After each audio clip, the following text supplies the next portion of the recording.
Welcome back to Boomer Guitar Sessions. This is Rod, your host, and today we're going to do episode 13, Jimi Hendrix, and equally as important to me as a teacher and as a player, song-centered learning. So now, when people learn guitar, there's lots of ways to learn it. I don't know if there's any one way to learn it, but what I'm going to do is go through my thoughts on the idea, because all this was inspired by Buzz Osborne of the Melvins. He's saying that Jimi Hendrix what he was playing was wrong, and I don't know. He did respect Hendrix, but he says he's a genius and all that kind of stuff, but what he was playing was wrong. I don't know that you can say that, but he had his approaches, and I could say the same thing about Buzz Osborne, Osborne about his tempos are way too slow. That's wrong. No, that's what defines him. So anyway, Jimi Hendrix, musical genius. How do we learn? How do people typically learn? People typically learn, I think, like when you're first starting out, you think that I can just download the tabs off the internet. And there's that teaches you some stuff. That gets you in the door. Okay, the tab is a in the door kind of thing. Learn the tab, and I teach with tab as well. Tab is good. It's useful. It's a useful tool. So next, there's other layers to this. My thing is, whenever possible, learn something in the context of real music, like a real song, instead of an exercise. Exercises they don't inspire practice. You don't hear how it, depending on the exercise, of course, but my approach has always been songs over exercises whenever possible. And I might create an exercise to do a particular thing within a song, but that's a side story.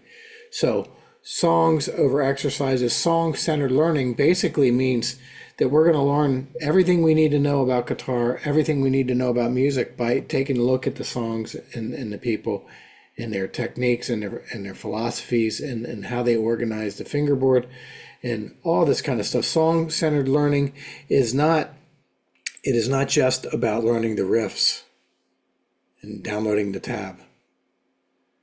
It's also learning, immersing yourself in the song, in the theory of it all. So what key are we in? Tablature doesn't tell you that. Okay? Why do we want to learn that? So somebody like Jimi Hendrix, why would we want to learn something about theory? Because Jimi Hendrix was an improvisational guitar player. In order to play Jimi Hendrix, you don't approach it from a classical musician's perspective, where I just learn it note for note and expect it to sound accurate, because Hendrix is just winging it and making sounds and noise and all kinds of things. That's the stuff we also want to steal from Hendrix. We want to borrow. So with that said, we have the structure of the song, we have the harmony, we have the melody, we have the theory, we have the techniques, we have the player's history. A good teacher would tell you that. All this stuff. A genius follows clues. Okay? Who did your favorite player? Who are they inspired by? Okay? If you can learn from that, things are passed down, and then you in turn can pass your stuff down to somebody else. Okay? It's understanding the lyrical content. It's also understanding the vibe of the song. Vibing is another practice thing that we'll talk about in a future installment, but vibe is really important in a player like Hendrix. It's also about it's more than learning the song. It's like more than learning one song. That's the thing. When you have the right kind of method and the right kind of mindset, you're learning skills and concepts that can be applied to countless songs. So I know the guitar teachers that just teach songs, and they don't teach all that other stuff, and as a result, their students have learned 29 songs because they don't draw the lines between this and the other things. So Jimi Hendrix song we're going to check out is a favorite of mine to teach because it's basic. It's like mostly a one chord, what is called vamp. A vamp is a repetitive kind of musical idea that somebody improvises over top of. These are rhythm and blues. This is blues. Jazz has its vamps. Improvisational music has vamps, and it's like they used to use these in talk shows when you're to play something for an undisclosed amount of time, and you're just supposed to make over top of these four chords, just play that until the person gets across the stage and sits down. Vamps, James Brown, that's what his music was built off of, vamps.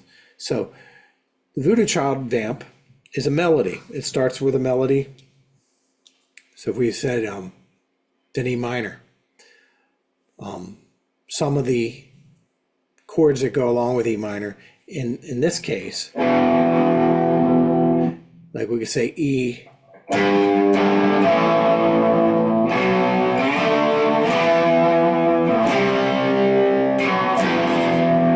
okay, these are all chords within the key of E minor. So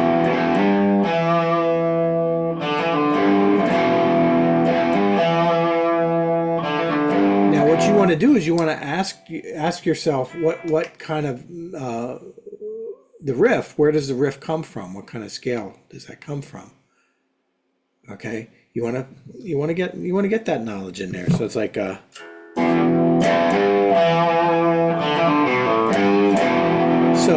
along with this, I would also learn the scales. Whatever scale is the Hendrix sound, whatever applies to your music, learn the theory behind it, learn the scales on the fingerboard, and then play with a backing track with it and practice it. Listen to Hendrix, listen to what he plays over top of it.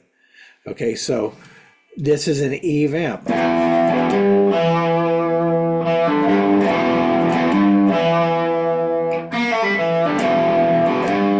Now the thing about Hendrix's approach is he is constantly improvising. He's constantly applying theme and variation on everything he does. All right. When I say that, some people like Metallica, when Metallica would play Master of Puppets, it's exactly note for note every time you see him play it. The only way it stops being note for note is if somebody makes a mistake. All right. Hendrix isn't that way. Hendrix is coming from his heroes were Howlin' Wolf, Muddy Waters, Buddy Guy, Chicago blues, Texas blues, Albert King, Albert Collins. And then he got into all the free jazz stuff from the Greenwich Village of the early 60s, early and mid 60s, because he was a part of that scene as well. So he was an improvisational musician. So much of what he came up with, that's where he's coming from. So you want to approach Jimi Hendrix's playing and his music from an improvisational perspective. So not only do I learn the riff,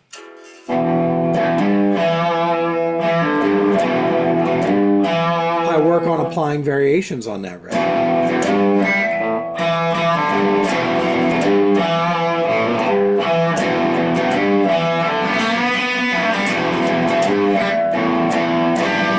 And no lesson with Hendrix would be final unless we learn the Hendrix chord. So what the Hendrix chord is that dominant 7 sharp 9 chord. If you don't know what the Hendrix chord is, that's what this is. All right, that's going to be thrown in there too.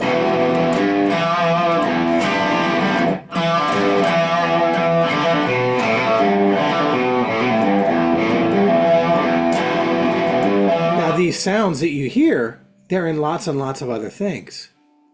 It's not going to be something that is just unique to Jimi Hendrix, but once you learn it and you understand, and you learn some of the licks and you vibe some of the licks, then it can apply to lots and lots of other songs. And you practice it. As I said, get a backing track and jam with the backing track.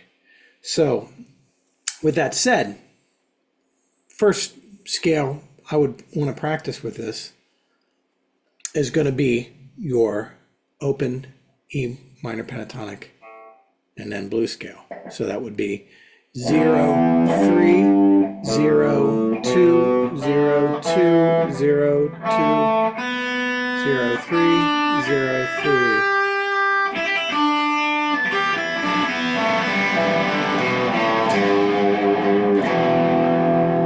All right.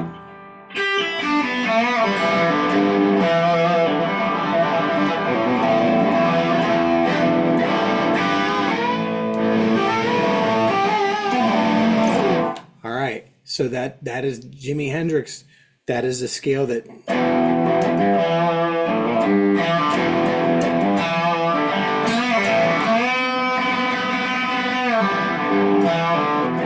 what I would do in practicing, and practice should be fun. This is the first in the series of how to practice in Boomer guitar sessions. The next, we're going to go even further into this concept. So, but above everything else, practicing should be fun. If it is not fun, then you're not going to really practice for as long as you need to in order to pull off what you want to do. You want to do great things. You want to play cool sounds. So we need to learn how to make practice fun, and in turn, fun practice. We learn it, the whole of the song, and we can apply all that stuff in fun ways. So, with that said, here's a backing track. I'll include the backing track and a supplement lesson, thanks to my guitar collective. That is my community of guitar students, online guitar community that you learn. You're in direct contact with me, and we just learn how to play guitar in the coolest, most life-giving way that I know. All right. Anyway, so here's the backing track.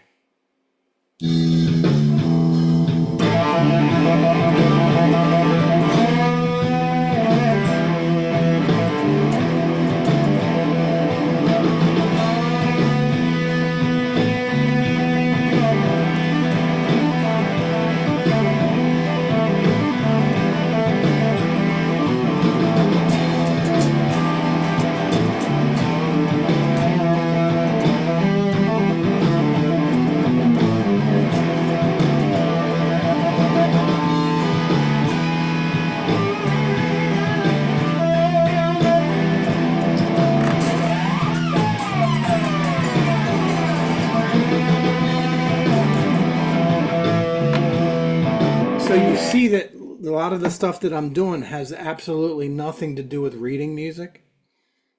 It has absolutely nothing to do with anything that could be written down. Like if you wrote down when I went like this, and I went that time, if I started at the 8th fret and went the whole way up, somebody would notate that. It's lost in the translation. That is not how we learn this. That's another thing. In song-centered learning, what do we need to take care of and what don't we need to take care of? You don't need necessarily to read. Your reading chops don't have to be completely there. Tablature helps. Chord diagrams help. Rhythms do help. Rhythm theory, and all these things are easily gotten. So, with that said, next lesson, what I'm going to touch on is going to be more in how to practice in my 45 years of being a guitar player, and what I've learned, and so come with me, join me on that one. All right. So until next time, I will see you. You can do this. If you have any questions, you can talk beneath this in the description, or and I'm with you. I believe in you. I'm grateful for you. Thank you. You can do this. See you next time.